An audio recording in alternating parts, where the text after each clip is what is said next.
तर हिंदुहृदय सम्राट बाळासाहेब ठाकरे स्मारकाच्या पहिल्या टप्प्याचं काम पूर्ण झालंय। उद्धव ठाकरे आणि आदित्य ठाकरेंसह ठाकरे गटाच्या नेत्यांनी या स्मारकाच्या कामाची पाहणी केली आहे। शिवसेनेचे 2 गट पडल्यानंतर मुख्यमंत्री म्हणून एकनाथ शिंदे यांनी देवेंद्र फडणवीस यांच्यासोबत या स्मारकाची पाहणी केली होती।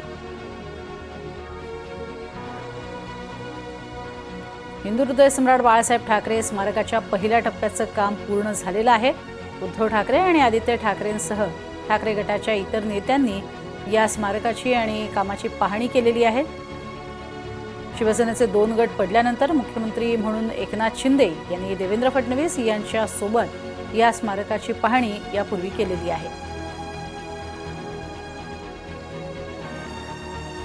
त्यामुळे स्मारकाची उभारणी होत असताना त्याआधी तिथली पाहणी केली जाते आणि उद्धव बाळासाहेब ठाकरे यांनी त्यांच्या पसंतीने हे स्मारक कसं असावं याची आखणी करून ठेवलेली आहे।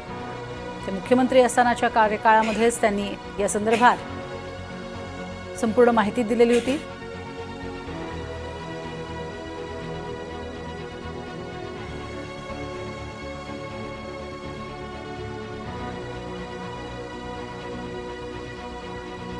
बाळासाहेब ठाकरे यांच्या स्मारकाच्या निमित्तानं ही पाहणी केली जाते। स्मारकाचं काम सध्या प्रगतीपथावर आहे आणि हे स्मारक पूर्ण होण्याआधी ही पाहणी होते।